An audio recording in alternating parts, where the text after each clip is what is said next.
Hello, in this video we will see how to create a traffic light circuit by using 555 Timer IC.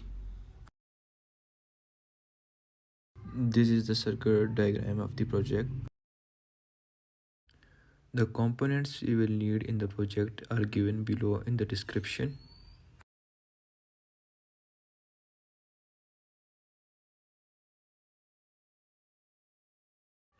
First, we will place the 555 Timer IC on the breadboard.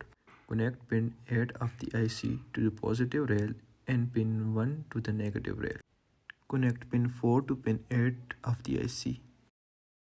Connect pin 2 to pin 6 of the first IC. Now connect 100K resistor between pin 3 and pin 6 of first IC.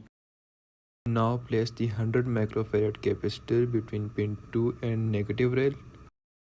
Now place the second 555 Timer IC. Now connect pin 3 of first IC to pin 8 of second IC. Connect pin 1 of the second IC to negative rail. Connect pin 2 to pin 6 of second IC. Now connect 47K resistor between pin 3 and pin 6 of the second IC. Now connect a 100 microfarad capacitor from negative rail to pin 2 of the second IC. Connect pin 3 of the first IC with cathode of the red LED with a 330 ohm resistor. Place the anode pins of red and yellow LEDs on the same column while cathode pins on different columns. Connect the anodes of yellow and red LED to positive rail.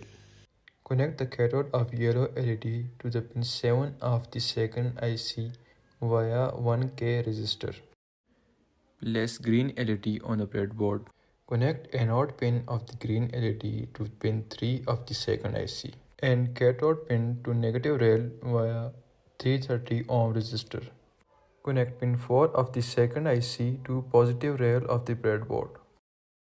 Now the traffic light circuit is ready. Connect the power supply. This is how the output behaves. First green light glows and then yellow and then red for the same interval of time, and then cycle repeats. You can increase or decrease the individual's time by changing the values of capacitors or resistors. That's all for now. Thank you for watching.